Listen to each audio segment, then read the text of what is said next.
À l'occasion des 4 ans d'Arta France, nous avons souhaité faire une vidéo sur l'expérience acquise dans le domaine de l'autonomie des déficients visuels. Beaucoup de chemin a été parcouru depuis les débuts du projet, qui a commencé par quelques soudures dans un garage, avec un objectif simple mais ambitieux, redonner des capacités de perception aux personnes non-voyantes et améliorer celles des personnes malvoyantes. Depuis ce jour, des tests ont été effectués sans relâche sur plus d'une centaine de personnes, afin d'améliorer l'efficacité, le confort, mais aussi la prise en main du dispositif.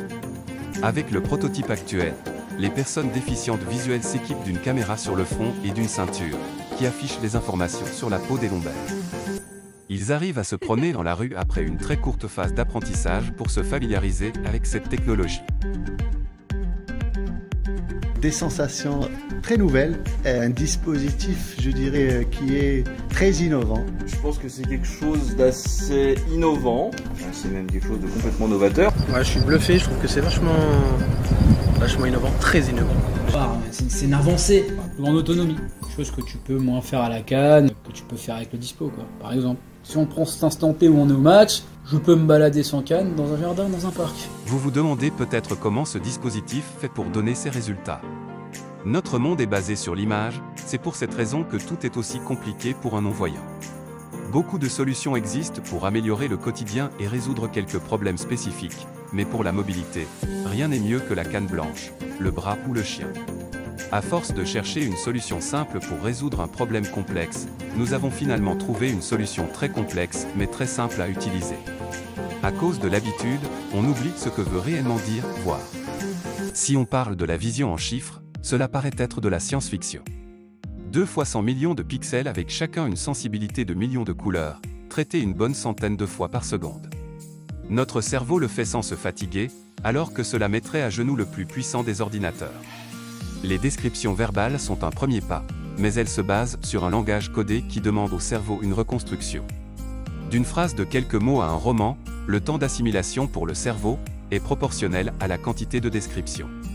Par contre, le temps pour assimiler des informations non codées est inversement proportionnel à la quantité d'informations. C'est le cas par exemple pour un appel.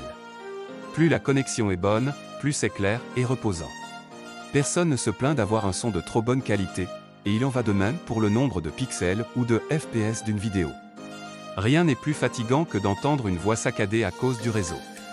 Début 2018, lors de nos essais avec les premiers prototypes, tout le monde trouvait qu'il y avait trop d'informations et qu'il était compliqué de tout assimiler. Pourtant nous faisions des mini-jeux visuellement simples, allant de la reconnaissance de formes géométriques à la reconnaissance de mouvements. Lors de notre passage à Minecraft, les informations transmises ont été multipliées par 10. La masse d'informations paraissait impossible à assimiler, mais pourtant, après une vingtaine d'heures, les utilisateurs n'avaient plus de mal pour se repérer et se déplacer. Puis en 2020 nous sommes passés au monde réel, qui, il faut l'admettre, restera pendant des années, bien plus complexe que les mondes virtuels. Pour que l'utilisateur ait les informations nécessaires à son déplacement, nous avons encore multiplié par 10 le nombre d'informations transmises à l'utilisateur. Le dispositif était à l'époque porté comme un bracelet. Sur le bras on avait le grand défaut que la notion de gauche, droite, haut et bas était un peu floue. Donc nous avions du mal à assimiler les informations. Des kinés nous ont conseillé de mettre le système d'affichage au niveau des lombaires. Cette position paraissait absurde car nos sensations dans le dos sont imprécises, mais il s'est avéré que c'était uniquement un manque d'éducation. Comme notre dos n'a jamais été entraîné à savoir où est l'information, nous n'arrivons pas à la localiser. Aussi surprenant que cela puisse paraître, en 2 heures, les utilisateurs percevaient un net gain en mobilité. La marche était alors loin d'être fluide, et surtout, elle était lente. En 2021, pour travailler sur la vitesse de déplacement, nous avons testé de jouer à des jeux de voiture.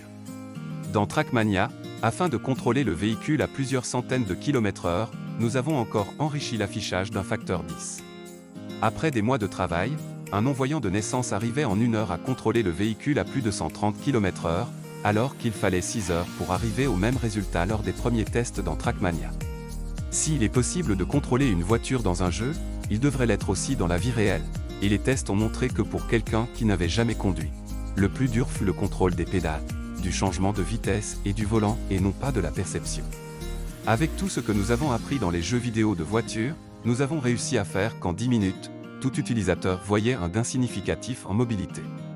Les tests réalisés par StreetLab de l'Institut de la Vision ont par la suite confirmé qu'il y avait un gain en mobilité après seulement 10 minutes de prise en main. Ils ont noté que 10 sur 13 participants estiment que la ceinture est utile voire très utile pour se déplacer. Et qu'avec quelques heures d'apprentissage, on peut marcher à la vitesse que l'on veut, dans un parc ou sur un trottoir assez dégagé. Pour que la prise en main du dispositif soit éclair, il a fallu qu'on transforme l'information telle que l'utilisateur veut la percevoir et non telle qu'elle est.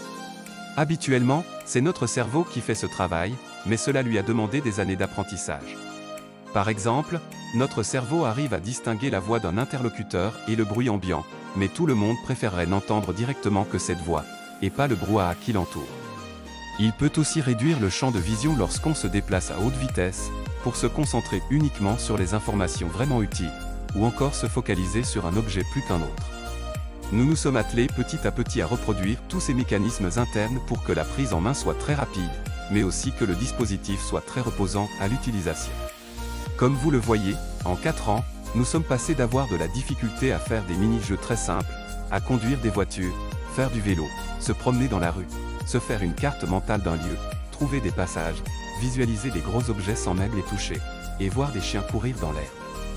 Beaucoup de testeurs non-voyants nous ont bluffés avec leur aisance à interpréter les informations du dispositif.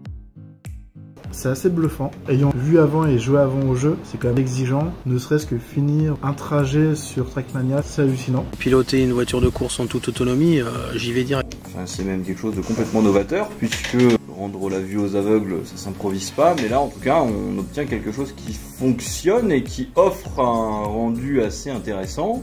Quand on allait à la fontaine, c'était plutôt incroyable parce qu'en fait j'étais assez surpris par l'affichage. Comment dire, en fait quand je suis arrivé, c'était même très bluffant. Et en fait ça m'avait donné l'impression d'avoir la forme de la fontaine. Alors de passer d'une vision d'à peu près 10 mètres à 100 mètres, c'est une sacrée avancée. Je pense que c'est un vrai plaisir de pouvoir conduire une bagnole qui fait un sacré bazar. Voilà. Je me dis que si en 3 mois on arrive à de telles choses, alors la phrase qui correspondrait le mieux à Arta France, c'est à l'impossible, nul n'est tenu.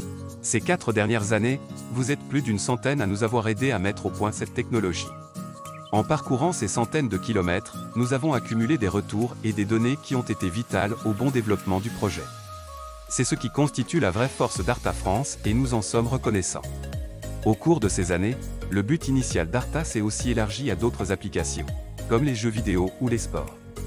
Nous n'avons cessé d'améliorer notre prototype, et nous comptons maintenant passer à une phase finale, afin de produire un appareil invisible, confortable, installable en quelques secondes, et toujours plus performant.